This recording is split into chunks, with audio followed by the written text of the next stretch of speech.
Salut, salut et bienvenue sur la chaîne YouTube du magazine levélourbain.com. Aujourd'hui, je te parle d'un vélo électrique. C'est le OT05 City de la marque OneSport.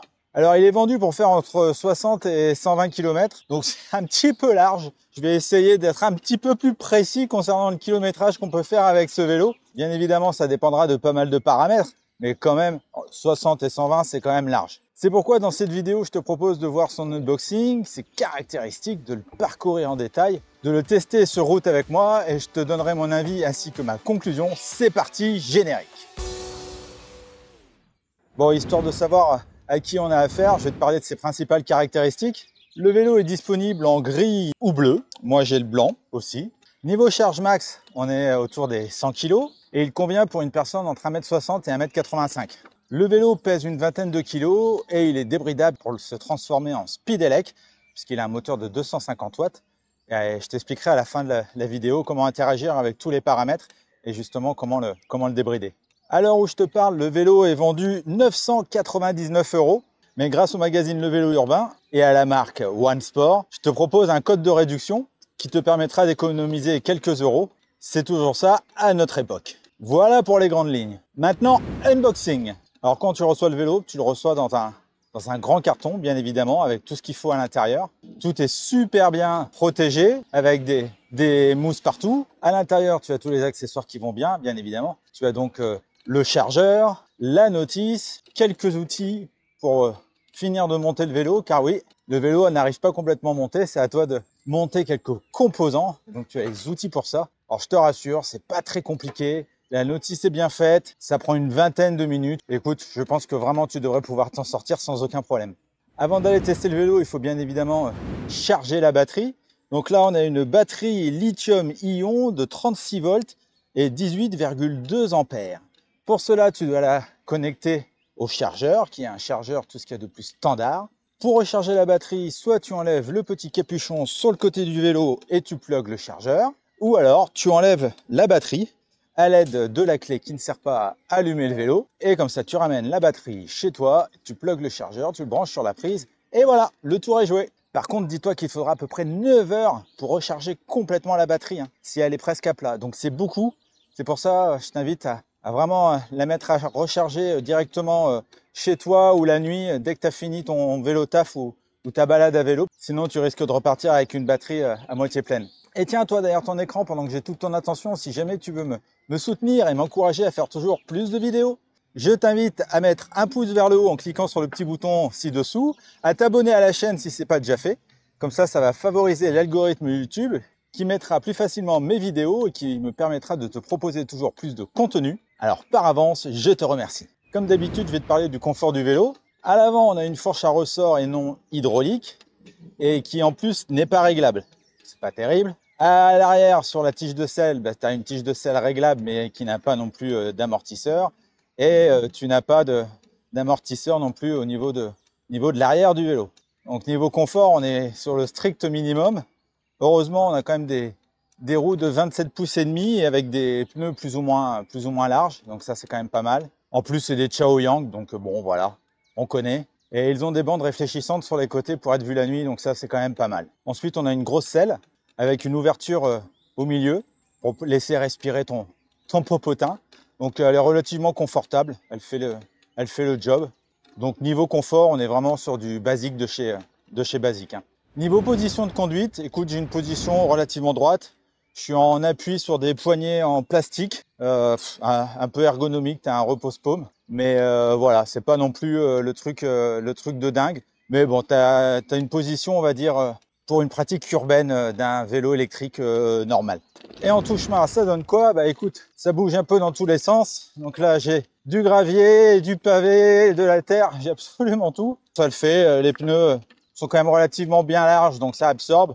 La fourche, bah, elle fait le job qu'elle peut, mais bon, c'est quand même, on se ferait quand même un peu mal aux fesses. C'est pareil, je ferai pas des kilomètres et des kilomètres. En plus, là, je suis sur vraiment une vieille route pavée moyenâgeuse, même si c'est pas une ancienne voie romaine, je crois, celle-là. Franchement, écoute, ça le fait pour du touche-main, ça sera très bien. Allez, maintenant, test de freinage. Donc, je vais aller jusqu'à 25 km/h. Donc, j'ai des freins hydrauliques à l'avant et à l'arrière. et ils sont associés à des disques de 180 mm. Allez, je vais jusqu'à 25 km/h. C'est parti. Bon, j'ai laissé de la gomme. Bon, les freins sont pas à rôder, hein, bien évidemment, mais écoute, ça freine. Il faut quand même 3-4 mètres à 25 km/h pour freiner. Alors en montée, ça donne quoi? Donc je suis dans les fameuses côtes, les côtes de Meudon. Écoute, assistance 3, je suis à 16 km/h. Je vais baisser au niveau de mes vitesses. Donc là, je suis passé en vitesse 4. C'est un peu sport, hein. Mais bon, j'arrive à grimper à 16-17 km/h. Mais tu l'entends, je suis un peu essoufflé quand même. Donc il faut quand même pédaler, hein, pour grimper les côtes. Alors qu'en est-il du moteur? On a donc un moteur roue arrière avec capteur de couple et associé au dérailleur Shimano 7 vitesses tourné TZ. C'est un moteur de 250 watts, il est donc réglementaire en France et il donne une puissance capteur de couple de 40 Nm, ce qui est pas mal. Bon, c'est un moteur inconnu au bataillon, mais il te propulse quand même jusqu'à 25 km/h. Et comme je te l'ai dit tout à l'heure, il y a moyen de le débrider, je vais te montrer après comment on fait. Et sans assistance, écoute, tu arrives à pédaler avec le vélo, donc c'est plutôt pas mal. En assistance 1, tout de suite, ça va mieux. Donc là, on peut augmenter les vitesses. Assistance 2, j'arrive à 20 km/h. Et en assistance 3, parce que tu n'as que 3 niveaux d'assistance, là, j'arrive, alors il faut que je change mes vitesses, sinon je ne vais pas y arriver. Et donc là, j'arrive à 24, 24,5, 25, 26 km/h. Ensuite, niveau réactivité, c'est-à-dire il me faut combien de tours de pédale pour que l'assistance électrique se mette en route. Alors, je la pédale en haut, un quart. Un quart de tour et l'assistance se met en route. Donc ça, c'est un point super positif. Allez, parlons du poste de pilotage. Donc on a un large cintre de type VTT qui fait 70 cm de large. Aux extrémités, on a les poignées ergonomiques, mais en plastique, malheureusement. C'est du plastique dur en plus. C'est pas très agréable. Ensuite, on a nos poignées de frein hydrauliques, hein, basiques. Tu peux freiner avec 2 ou 3 doigts. À gauche, toujours, tu as un boîtier pour pouvoir brancher une prise USB. Donc tu peux rebrancher ton smartphone, par exemple, ou ta GoPro. Ça, c'est plutôt pas mal. C'est directement connecté à la batterie du vélo. Tu as ton contrôleur à gauche qui te permet d'éteindre ou d'allumer le vélo, de changer tes niveaux d'assistance avec les boutons plus et moins. Si tu restes appuyé sur plus, tu allumes le phare avant et le feu arrière. Alors le phare avant, c'est un phare LED qui éclaire très bien. Ils sont tous les deux connectés à la batterie. Pas besoin de les recharger non plus en USB. Ça, c'est bien aussi. Autre particularité du feu arrière, c'est qu'il fait aussi feu stop. Au milieu, on a notre display qu'on connaît bien, qu'on a déjà vu sur pas mal de vélos. Dessus, tu vois ta vitesse, la puissance moteur que tu utilises, la batterie, la puissance de la batterie, tes 3 ou 5 niveaux d'assistance que tu peux changer. Ensuite, en appuyant sur le bouton d'allumage, tu peux changer et faire apparaître ton kilométrage total, ton kilométrage de ton trip. Enfin bon, bref, plein de petites options que tu as sur tous les displays. Je vais être au bout de ma vie, les amis. Là, je suis en assistance 3, ça grimpe à mort. Je suis à 10 km/h. Hein. Et ce qui est bizarre, c'est que la batterie, par contre, c'est un truc de dingue. Je comprends pas, elle se décharge pas. À droite, j'ai mis la grosse pochette. Donc, il y a mon smartphone dessus, avec mes petites indications pour ma vidéo. Dedans, tu peux mettre ta carte bleue, des papiers. Franchement, c'est bien pratique. À droite, tu as une vraie sonnette. Et pas une sonnette électronique. Ça, c'est cool. Et tu as tes shifters Shimano SIS 7 vitesses. J'ai terminé ma côte et mon poste de pilotage. Niveau autonomie, je te l'ai dit, il est censé faire entre 60 et 120 km. Franchement, j'en sais rien. Mais par contre, là, j'hallucine parce que j'ai fait 45 km avec des bonnes côtes et tout, en assistance 3, et j'ai pas encore utilisé une seule barre de batterie. Donc c'est très bizarre. Écoute, tout ça, ça va dépendre évidemment de ton poids. Moi, je fais 80 kg, de la manière dont tu utilises le vélo. Mais en tout cas, je te mets en dessous à peu près le nombre de kilomètres que tu risques de faire avec ce vélo en mode normal. Alors, quelques détails supplémentaires concernant ce vélo. On a donc un vélo en col de cygne, ce qui permet d'avoir un enjambement très facile, que ce soit pour les personnes qui ont du mal à lever la jambe ou pour les femmes en jupe. Donc ça, c'est vraiment quand même vachement bien d'avoir ce genre de forme de cadre. Toujours sur notre cadre, on n'a pas d'insert pour y fixer un antivol ou un porte-gourde. C'est un petit peu dommage, ça coûte pas grand-chose. Par contre, tu as des inserts à l'avant, tu as des trous pour pouvoir y mettre, si tu souhaites, un porte-bagages avant. Donc ça rattrape les inserts qu'il n'y a pas sur le cadre. Le porte-bagages arrière est costaud et dessus, tu peux y accrocher des sacoches pour faire de ton vélo un vélo taf ou alors un vélo pour aller faire tes courses tranquillement et porter tes courses. En plus, tu as une plaquette en bois dessus qui est relativement jolie, donc ça, c'est sympa.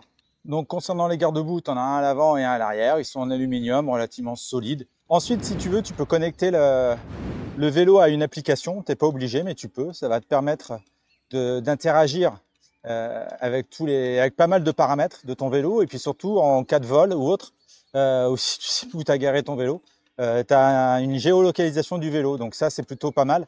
Et je trouve que c'est vraiment le seul intérêt pour pouvoir mettre cette application. Reste bien jusqu'à la fin de la vidéo, je vais te montrer comment interagir après avec tous ces paramètres. Et enfin, on a une béquille latérale, tout ce qu'il y a de plus classique sur ce genre de vélo. Alors, comment interagir avec les paramètres du vélo? Tu vas voir, c'est pas très compliqué. Alors, tu commences par appuyer sur plus et moins en même temps quelques secondes. Tu arrives sur le menu 0,1, ça c'est la luminosité. 0,2, c'est les kilomètres ou les miles. Nous, on reste sur kilomètres. En 3, c'est les volts. Donc nous, on est là sur du 36 volts. En 4, c'est la veille. Donc là, le vélo se met en veille au bout de 5 minutes. En 5, si tu es sur 1, tu as 5 niveaux d'assistance. Sur 0, tu en as que 3. Donc là, nous, autant mettre sur 1. Comme ça, au moins, on a 5 niveaux d'assistance. 6, c'est la taille des roues. Donc là, on est sur du 27,5. En 7, je passe. En 8, on est à 25. Donc là, c'est les kilomètres/heure. Tu peux aller jusqu'à... J'ai l'impression qu'il n'a pas de limite, en fait, ce vélo. Et le reste des touches, franchement, le reste du menu, je t'invite à pas y toucher. Et si tu fais rien, voilà, il revient à 0. Alors, les plus de ce vélo, le cadre en colle de cygne, hein, facile à enjamber. Donc ça, c'est bien. On a un vélo qui est quand même relativement bien équipé. Donc ça, c'est pas mal aussi. Le prix, compétitif, ça vaut quand même le coup d'avoir un vélo à ce prix-là. Même si tu en as pour ton argent aussi, hein, c'est normal. Enfin, c'est un vélo facile, passe-partout, très bien pour le milieu urbain, pour pouvoir t'en servir aussi le week-end si tu veux. Et c'est un vélo homologué avec une belle finition. Alors, dans les axes d'amélioration, la dureté du vélo au niveau confort, c'est un vélo relativement basique. Bon, tu as quand même la fourche à l'avant, mais franchement, la fourche, elle est trop bizarre. La fourche, c'est comme si elle se déformait, c'est comme si tout l'avant du vélo se déformait. Si tu godilles un peu comme ça, franchement, c'est pas solide et je crois que ça vient de la fourche qui est vraiment pas bien. C'est un peu dommage. Je trouve que c'est vraiment, ça pêche sur la globalité du vélo. Alors sinon, tout le reste, ça va, hein, mais ce manque de rigidité à l'avant, si tu es un peu bourrin comme moi, ça va pas trop te plaire. En conclusion, alors tu as avec cette OT05 City de la marque OneSport, un bon petit vélo électrique qui coûte à moins de 1000 €. Franchement, c'est ce que ça vaut. Il y a des bons composants, mais vraiment, c'est un vélo qui te servira pour tes petites balades en ville. Si je te dis pas de faire des grandes randonnées, même si j'ai l'impression qu'il a quand même une grande autonomie, ça sera pratique pour aller faire tes courses. En tout cas, c'est ce que ça vaut. Et c'est vrai que c'est un vélo compétitif quand même. Voilà, c'est terminé pour cette vidéo. Merci de l'avoir regardé jusqu'au bout. Si tu as des questions concernant ce produit, n'hésite pas à me les poser dans les commentaires. J'y répondrai avec grand plaisir. Et si ce n'est pas encore déjà fait, n'hésite pas à liker, à t'abonner. Et je te dis à très vite pour de prochaines vidéos du monde du vélo urbain sur levélourbain.com. Ciao, ciao!